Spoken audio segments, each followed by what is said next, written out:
Good morning, everyone. Welcome to the lecture of Foundation Engineering. In the last lecture, we have seen foundation accessories, and we have seen a last topic, that is a pile reeving. So we will see further in today's lecture.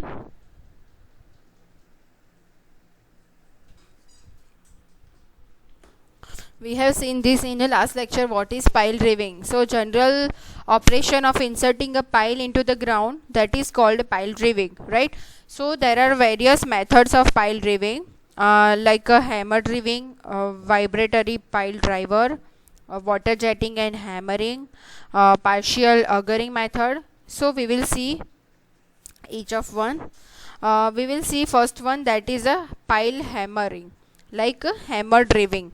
So the hammers are used for a pile reeving are so many types, like a drop hammer, single acting hammer, double acting hammer, diesel hammer, vibratory hammer. But other instruments are also used in a hammer reeving, like a pile frame, pile hammers, leaders, winches, and miscellaneous equipments. So there are numbers of methods, that is we have seen various methods, like hammer reeving, water jetting, vibratory, and partial augering method. So we will see vibratory hammer. So as I have said, there are number of hammers used for pile reeving, like a drop hammer, single acting hammer, double acting hammer, and diesel hammer. So we will see each of one. First one is a single acting hammer. So in a single acting hammer, the ram is raised by a air or a steam under pressure to required height, and it is then allowed to fall under a gravity on the top of a pile cap. The weight of the hammer is about 1000 to 10,000 kg, and the blows may be required as much more rapidly than a case of a drop hammer.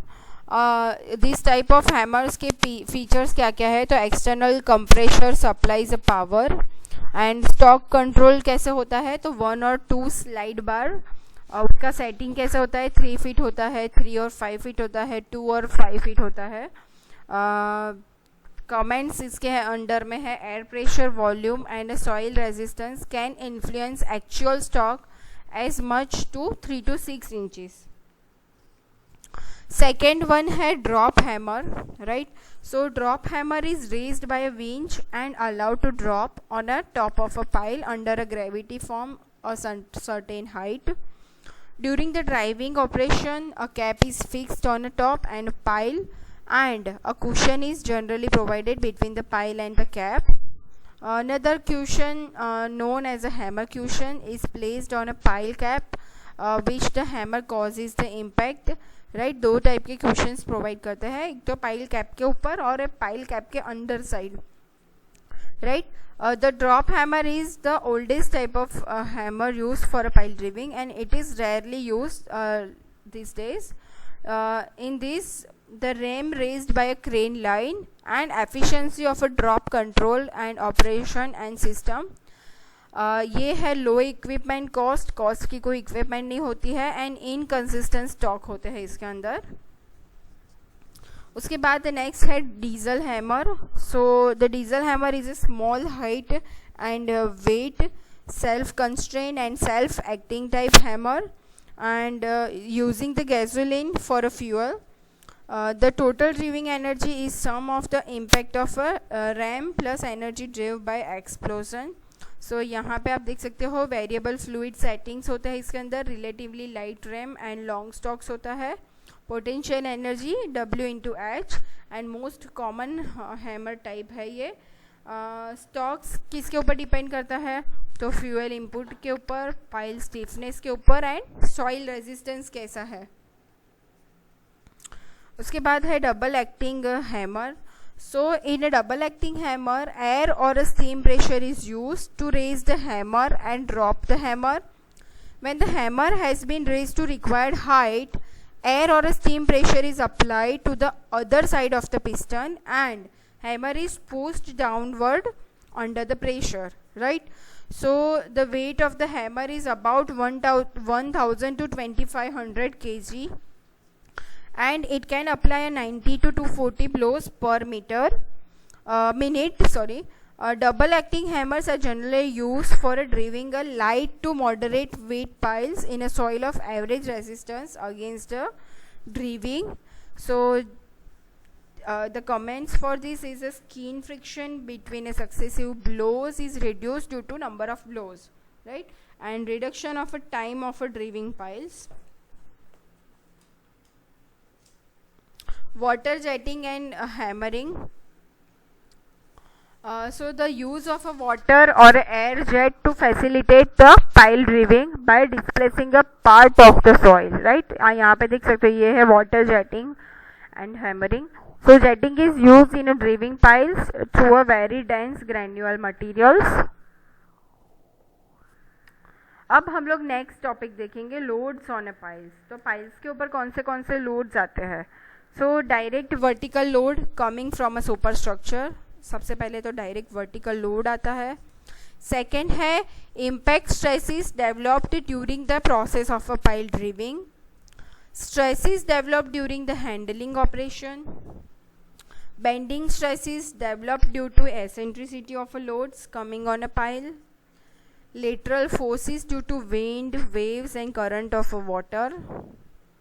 Impact forces due to ice sheets or bags.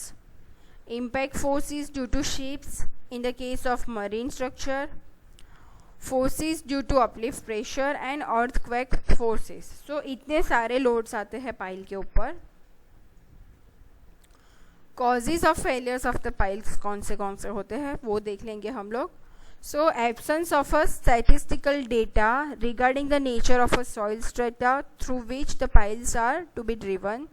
अगर हमारे पास statistical data नहीं है कि nature कैसा है, nature जो soil के अंदर हमें पाइल को ड्रिवन करना है उसका स्ट्रेटा कैसा है, तो हमारी पाइल फेलियर हो जाती है. Actual load coming on a pile being more than a design load. हम लोगों ने जो डिज़ाइन लोड किया था उससे अगर हमारा actual load of the pile ज़्यादा हो जाएगा तो क्या हो जाएगा, पाइल हमारी डैमेज हो जाएगी. Bad workmanship in the case of cast in situ cement concrete piles, right. अगर हमारी जो cast in situ cement concrete pipe है उसके अंदर हमने काम अगर अच्छा नहीं किया है तो हमारी पाइल फेलियर हो जाएगी. Attacked by insects in like in a wooden piles. अगर वुडन पाइल हम लोगों ने प्रोवाइड की है और उसके अंदर कोई इंसेक्ट का अटैक हो जाता है, लाइक उधई आ जाती है, ऐसा कोई प्रॉब्लम हो जाता है तो हमारी वो पाइल फेलियर हो जाती है. Breakage due to a over driving specially in the case of a timber piles. ठीक है, वो ओवर ड्राइविंग किया होता है तो उसकी वजह से क्या होता है, वो ब्रेक हो जाती है पाइल. तो स्पेशली जो टिम्बर की पाइल्स हम लोग ड्राइविंग करते हैं उसके अंदर ओवर ड्राइविंग ज़्यादा हो जाता है. Buckling of a piles due to removal of a side support, inadequate lateral support, etc. तो अगर हमने साइड सपोर्ट जो रिमूव कर दिया है या फिर हम लोगों ने जो लेटरल सपोर्ट प्रोवाइड किया था वो इनएडिक्वेट नहीं प्रोवाइड किया है तो हमारा पाइल का बकलिंग हो सकता है. Lateral forces not being taken into the design of the pile. जब हम लोगों ने पाइल की डिज़ाइन की थी तब हम लोगों ने जो लेटरल फोर्सेस आते हैं उसके ऊपर जैसे कि विंड, वेव्स एंड करंट्स, सो उसको हम लोगों ने कंसीडर नहीं किया होता है. तब हमारी जो डिज़ाइन होती है पाइल की वो ब्रेक हो जाती, मतलब लाइक उसके अकॉर्डिंगली जो पाइल हम लोगों ने डिज़ाइन की है वो बनाई होती है तो वो ब्रेक हो जाती है. उसके बाद नेक्स्ट है improper choice of a type of pile. जो पाइल का हम लोगों ने टाइप सिलेक्ट किया है वो हम लोगों ने इम्प्रॉपर सिलेक्ट किया है तो वो ब्रेक हो जाता है. Improper choice of a method of driving piles. Improper classification of a pile. अगर हम लोगों ने पाइल का क्लासिफिकेशन इम्प्रॉपर किया है तो हमारी पाइल ब्रेक हो जाती है. Insufficient reinforcement in a replacement of a reinforcement in the case of RCC piles. ठीक है, जो हम लोगों ने रेनफोर्समेंट प्रोवाइड किए थे वो इनसफिशिएंट किए हैं या फिर हम लोगों ने मिस प्लेसमेंट कर लिया है, उसका जो जगह पे रखना था वहाँ पे रेनफोर्समेंट प्रोवाइड नहीं किए हैं तो ऐसी कंडीशन में हमारी पाइल फेल हो जाती है. Wrong use of a pile formula for determining it's load bearing capacity. हम लोगों ने जो फार्मूला यूज़ किया था load bearing capacity find out करने का, वो हम लोगों ने रॉन्ग यूज़ किया था, तो उसकी वजह से हमारी पाइल डैमेज हो जाती है. अब हम लोग देखेंगे pile load test. So pile load test कैसे करते हैं उसके बारे में थोड़ा देख लेंगे.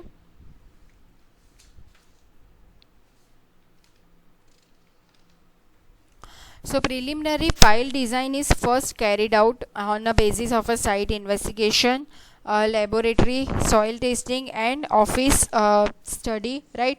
तो सबसे पहले क्या करते हैं, साइट इन्वेस्टिगेशन करते हैं या फिर प्रिलिमिनरी जो लेबोरेटरी के अंदर टेस्टिंग होता है वो टेस्ट कर लेते हैं. सॉइल के डिफरेंट टेस्ट होते हैं और उसके बाद स्टडी होती है, ऑफिस के अंदर स्टडी होती है. Then pile load test are then carried out to refine and finalize the design. तो उसके बाद हम लोग पाइल लोड टेस्ट कैरी करते हैं. क्यों?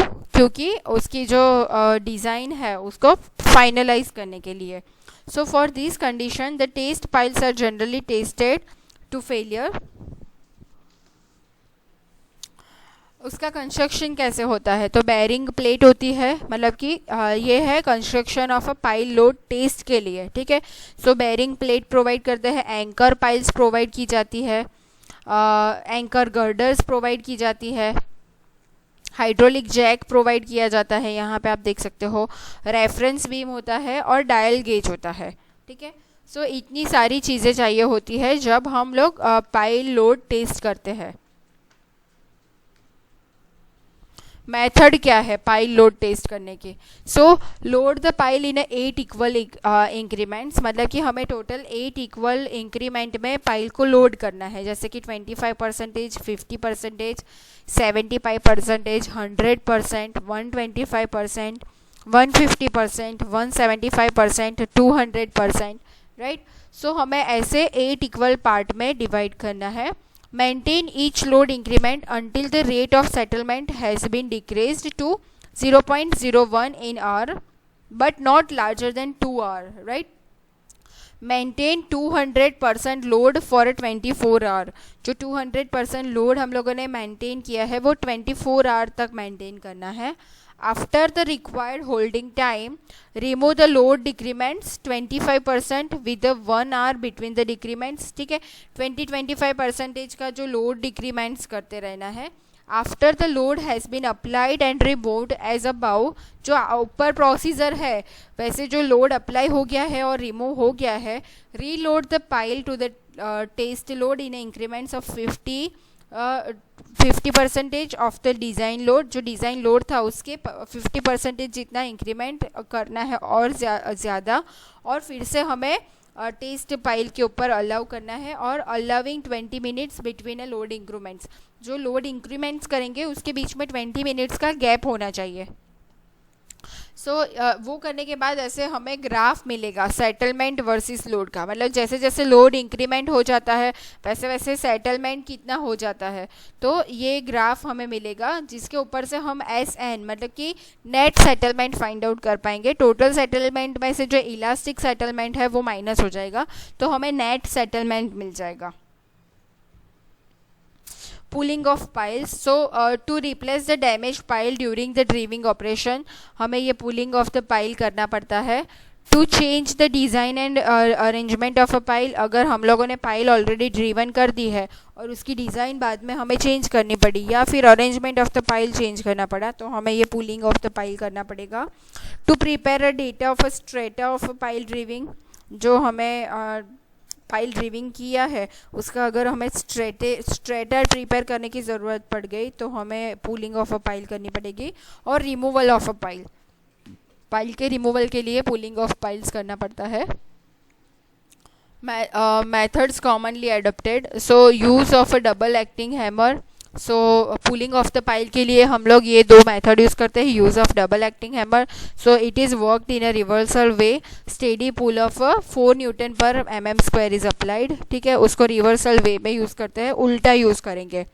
Use of a pile extraction, so pile extraction का यूज़ करेंगे. सो it is easily put up into use and does not required any special fittings. इसके लिए कोई स्पेशल फिटिंग्स की ज़रूरत नहीं पड़ती है. यूज़ ऑफ टोंग्स, हम लोग ऐसे टोंग्स का भी यूज़ कर सकते हैं. So suspended from a frame and pull of 50 newton per M M square is applied. यहाँ पे 50 newton per M M square pull apply होता है. Use of elasticity, so apply of a direct current to voltage leads to attraction of a water causing lubrications of a steel pipe, hence skin friction. जो हम लोगों ने वो friction pipe अगर डाली है तो हम लोग ये इलेक्ट्रिसिटी का यूज़ करके उसके अंदर जो स्किन फ्रिक्शन है उसको रिड्यूस कर सकते हैं और उसकी वजह से इजीली पाइल बाहर आ जाएगी. राइट. तो गाइज़ हम लोगों ने आज के लेक्चर में जो भी पढ़ा है, अगर आपको कोई प्रॉब्लम है, कोई क्वेरी है रिगार्डिंग टुडेज़ लेक्चर तो आप मुझे फ़ोन करके पूछ सकते हो. बेसिकली आज के लेक्चर में हम लोगों ने क्या क्या पढ़ा, पाइल एसेसरीज़ के बारे में देखा, classification of the pile based on जो मटेरियल था वो बाकी था वो हम लोगों ने आज देख लिया. उसके बाद हम लोगों ने पाइल एसेसरीज़ में pile shoe and pile cap के बारे में पढ़ा. उसके बाद हम लोगों ने देखा कि what is pile ड्रिविंग.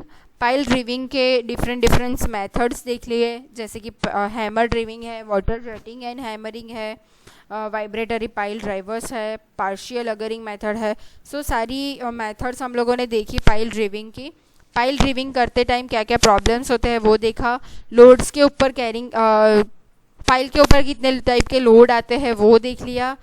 Pile failure कैसे होती है वो भी देख लिया.